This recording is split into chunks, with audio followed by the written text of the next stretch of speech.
कुछ होते हुए भी, उनकी पुण्य वर्गणाओं से सब कुछ ऑटोमेटिक होता है, फिर भी उसमें वह कर्ता भाव नहीं रखते। ये है जीवन की साधना कि अपनी पुण्य वर्गणाओं से सब कुछ होता रहा है। जो भी होता है अच्छा वो पुण्य वर्गणाओं से होता है, और जो भी बुरा होता है वह अपनी ही पाप वर्गणाओं से होता है। लेकिन संत उसमें ये नहीं समझते कि मेरी वजह से हो रहा है। सच्ची घटना आप लोगों को सुनाती हूँ। 1981 की घटना है। आचार्य भगवान नैनागिरी में विराजमान थे, जल मंदिर के वहाँ पर, और बहुत पुराना तख्त था, लगभग 4 क्विंटल का, बहुत पुराना, 4 बाई 7 का, बाहर ही पड़ा रहता था। आचार्य भगवान वहीं पर परिमार्जन करके विराजमान हो जाते थे, बैठा करते थे और वहीं पर शयन करते थे। एक रात की बात है, 10 जून की घटना है। यहाँ रात में भयंकर पानी आने लगा, मूसलाधार पानी आने लगा। तो मुनीम जी उठे और उन्होंने सोचा आचार्य भगवान की तो स्वास्थ्य बिगड़ जाएगा, इतना तेज पानी आ रहा है, और मुझे भी नींद लग गई। एक आदमी को उठाया और वहाँ लाइट तो थी नहीं, लालटेन जलाई और लेकर के गए। वहाँ देखा आचार्य भगवान बैठे हुए ध्यानस्थ, बिल्कुल ध्यान में लीन है।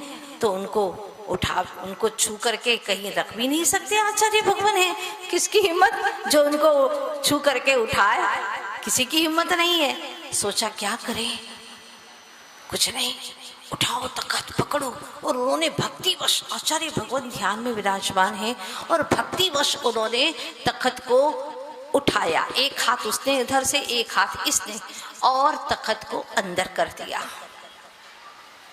बात आई और गई, बीत गई रात। सवेरा हुआ, दलपतपुर के एक श्रेष्ठी जो बहुत ही प्रतिष्ठित घराने के थे, वो आए सवेरे और उन्होंने पूछा मुनीम जी से कि मुनीम जी तख्त कहाँ है? आचार्य भगवान तो दिखाई नहीं दे रहे, कहाँ रख दिया तख्त? तब उन्होंने कहा सेठ जी रात को ही रखा है हमने, मूसलाधार पानी आ रहा था तो हमने दोनों ने पकड़ करके अंदर रख दिया। सेठ जी चौंक गए, कैसे अंदर रखा? तब उन्होंने मुनीम जी से कहा, जेब में हाथ डाला, 5000 रुपये निकाले और कहा ये रुपये पकड़ो। क्यों? बस अब ये तख्त को बाहर निकालो, तुम तख्त को बाहर निकालो। उन्होंने तख्त पकड़ा बाहर निकालने के लिए, निकलना संभव ही नहीं था। उन्होंने तो जैसे ही पकड़ा और उठाने लगे तो कमर टेढ़ी हो गई और हाथ ढीले पड़ गए। लेकिन क्या वो तख्त हिलने वाला था? कोई हिलने को तैयार नहीं, इतना भारी, इतना वजनी। और सबसे बड़ी महत्वपूर्ण बात ये थी कि दरवाजा 3 फीट का था और जो तख्त था वो 4 फीट चौड़ा था। आश्चर्य ये है कि वो रात में अंदर गया तो कैसे गया? और प्रातः काल जब ये चर्चा चल रही थी, आचार्य भगवान वहां बैठे थे, सबने आचार्य भगवान का चेहरा देखा, उनका चेहरा मुस्कान से भरा हुआ था। मुस्कान ही सारे प्रश्न का जवाब था। उनकी मुस्कान, सहज मुस्कान सारे प्रश्न का जवाब था।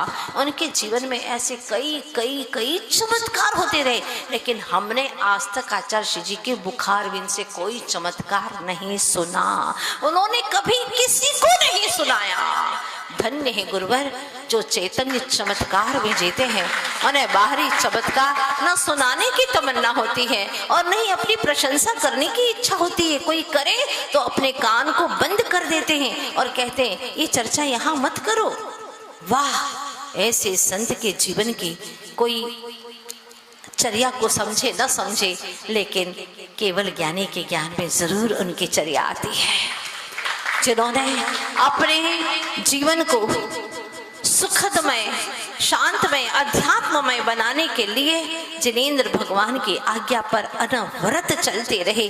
कभी भी जिनेंद्र देव की आज्ञा का उल्लंघन नहीं, अपने गुरु की आज्ञा का उल्लंघन नहीं किया। मात्र उनका लक्ष्य था कि अध्यात्म के पथ पर चलना, अपने आप में खो जाना।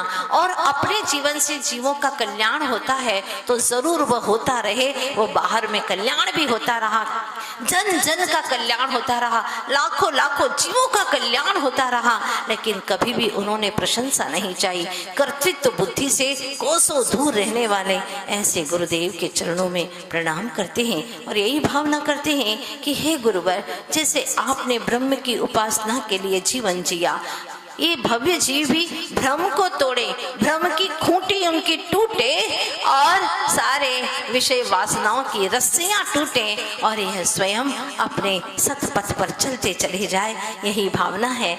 गुरुदेव ने हमें सतपथ दिखलाया है। वो बहुत कम बोलते हैं, बहुत कम बोलते हैं, काम की बात बोलते हैं, अनावश्यक कुछ बोलते ही नहीं और अपने ज्ञान ध्यान में लीन रहते हैं। रात्रि में 2.5 घंटे की सामायिक करना अनिवार्य है तो वो करते ही हैं, करते ही थे। ऐसे महान गुरु जिनका अधिकांश समय जन उपकार में और निज उपकार में ही पूरा समय गया है, ऐसे संत के चरणों में क्या क्या चमत्कार घटित हुए हैं उनके जीवन में, कहाँ तक सुनाए। अगर जीवन भर तक भी सुनाते रहेंगे तो कम नहीं होंगे और आप लोगों को लगेगा कि ऐसे भी संत एक हो गए हैं। हाँ, ये हमारे अपने ही गुरुवर हैं, हम सब के गुरुवर हैं, जो माने उनके गुरुवर हैं। लेकिन वो कभी किसी को मनाते नहीं, वो कभी किसी को ये नहीं कहते कि मैं तुम्हारा गुरु हूँ, अब तुम कहीं मत जाना, ऐसा कभी नहीं बोलते, कभी सुना ही नहीं, सोचा भी नहीं। वो तो सारे विश्व को विराट के रूप में देखते हुए हर एक आत्मा को वो ये चाहते थे कि हर आत्मा अपनी विशालता को प्राप्त करे, क्योंकि संकुचित दायरे में जीना मतलब अपने अस्तित्व को ना समझना है। अपने अस्तित्व को समझो तुम विराट हो। इसलिए सतगुरु कभी भी हमें संकुचित दायरे में नहीं डालते। वो जितने जितने सद्गुरु मिलते हैं हमें विराट करते चले जाते हैं, विशाल बनाते चले जाते हैं। ये नहीं कि मैं तुम्हारा गुरु हूँ, अब तुम मेरे ही पास में रहोगे, मेरे आज्ञा के बिना कुछ नहीं करोगे, जैसा मैं कहूँ, जैसा जितना मैं कहूँ उतना ही करोगे। वो कभी बांधते नहीं हैं। वो ये कहते हैं कि तुम मुझसे मत जुड़, तो अपने आप से ही मिल जा। बस यही मेरा आशीर्वाद है गुरु की विराटता। जब हम गुरु के बारे में सुनते हैं तो लगता है कि ऐसे होते हैं सच्चे गुरु जिनका जीवन कितना पावन। वो बांधते नहीं, वो तो बंधन से मुक्त कर देते। वो ये कहते हैं तो वंदन करे और मैं तुझे बंधन में डालूं तो गुरु कैसा? जो तू मुझे वंदन करे, वंदन बंधन न हो, ऐसा वंदन कर, मैं तुझे बंध से मुक्त करना चाहता हूँ। इसीलिए ऐसे सद्गुरु के बारे में हमें अनंतों बार प्रणाम करने का मन करता है। भवि जीवों, कृष्ण पक्ष या शुक्ल पक्ष में जन्मे लोगों को तो समझाया जा सकता है, लेकिन जो विपक्ष में जन्मे हैं ऐसे लोगों को समझाना बहुत कठिन होता है। आप सबसे गुजारिश है कि सारे विपक्ष को तोड़ करके एकमात्र जिनेंद्र भगवान ने जो कहा है वही पक्ष को अंगीकार करें, जिन्होंने निश्चय और व्यवहार दोनों पंखों की उड़ान से जैसे पक्षी उड़ता है विराट गगन की ओर, उसी तरह से तुम भी निश्चय और व्यवहार दो पंखों के आलम्बन से विराट चिन्मय आकाश में उड़ते चले जाओ, उड़ते चले जाओ और अपने अंतिम लक्ष्य सिद्धत्व को प्राप्त करो। यही जिंदगी का मात्र उद्देश्य है। आप सबसे ये गुजारिश है कि जिंदगी मिली है तो अब इसको इस तरह से जियो कि तुम्हें इस जिंदगी का सार और लगे कि हाँ, मैंने रहस्य को प्राप्त कर लिया, वैभव को प्राप्त कर लिया है। तुम सब जीवों ने कितने मुश्किलों से ये यहाँ तक आने के लिए पुरुषार्थ किया है।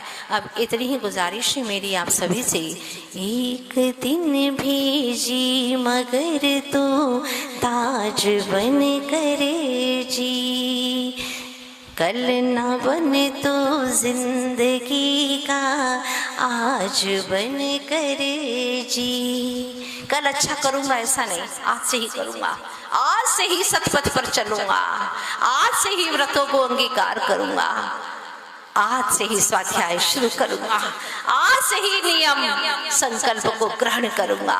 कल किसने देखा?